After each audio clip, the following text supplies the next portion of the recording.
There is a place called the Amazon rainforest. There it's always hot, and in that heat, everything grows and grows and grows. At the top of the trees of the rainforest is a canopy. That's a sunny place that touches the sky. Animals who live there like the light. At the bottom of the rainforest, all along the bottoms and roots of the trees, it's called the understory. The animals who live there like the darkness. Today's story is about how a great kapok tree, deeply rooted in the soil of the Amazon rainforest, and the animals who live near the tree can teach us about the Unitarian Universalist seventh principle. We can rise up rooted to the idea of learning to value our home, the earth, which we share with all living things. One day, two men walked into the rainforest. The squawking birds and the howling monkeys and all of the animals who had been so noisy suddenly became very, very quiet, and they wondered why the men had come. One man pointed to the tree and then left. The other man picked up his axe and threw his arm back and began to strike blows at the trunk of the tree. Thwack, chop, whack. It was hard work, and he soon began to sweat. He got very tired, and he sat down to rest, and soon fell fast asleep. A boa constrictor slithered down to where the man was sleeping. He saw the gashes in the tree, and he hissed in the man's ear, "Sir, this is a tree of miracles. It is my home where generations of my ancestors have lived. Do not chop it down. You share this earth with all living things." Next, a butterfly brushed against the man's ear. "Sir," said the butterfly, "the flowers I need grow in this tree.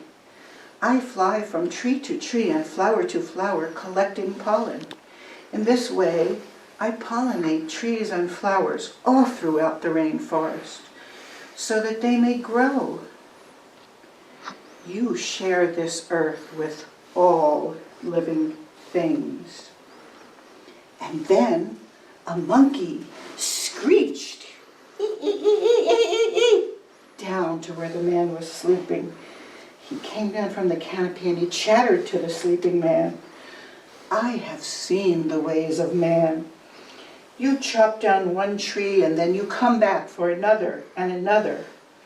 The roots of these trees will die and there will be nothing to hold the earth in place. Then, when the big rains come, the soil will be washed away and the forest will become a desert. You share this earth with all living things." And then a macaw flew down from the canopy. "Caw, caw! Do you know what animals and humans need to live? Oxygen. Do you know what these trees produce?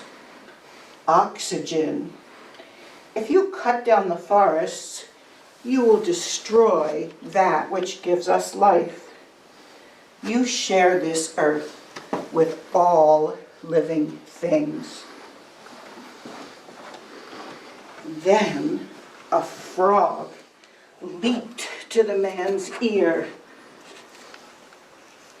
"Ribbit, ribbit, ribbit," said the frog. "A ruined rainforest means many ruined lives. You will have many of us homeless if you chop down this great kapok tree. Ribbit, you share the earth with all living things. And then a jaguar, growl, who had been sleeping in a branch of the tree, and because of his spotted coat, it blended into the dappled light and shadows. No one had seen him. Now he leapt down and growled into the man's ear. Growl, this tree is home to many birds and animals. If you cut it down, where will I find my dinner? You share this earth with all living things. An anteater. The mother had left her babies to walk over to the man's ear. You are chopping this tree down with no thoughts of the future. Surely you know what happens tomorrow depends on what you do today. You chop this tree down without thinking of your children, who will then have to live in a tomorrow with no trees at all. You share the earth with all living things. A child from the Yanomamo tribe who lived in the rainforest whispered in the man's ear, "Sir, when you awake, please look upon us all with new eyes. You share the earth with all living things." Suddenly, the man awoke. He beheld the child and all the creatures who depended upon the Great Kapok Tree. He looked about and he saw the sun streaming through the canopy. He smelled the fragrant perfume of the flowers. He felt the steamy mist rising from the forest floor. He pulled his arm back as if to take another thwack at the tree. Then he dropped his arm, took the axe, and walked away. I share this earth with all living things. We are dependent upon each other. And that is the story of the Great Kapok Tree, created by Lynne Cherry.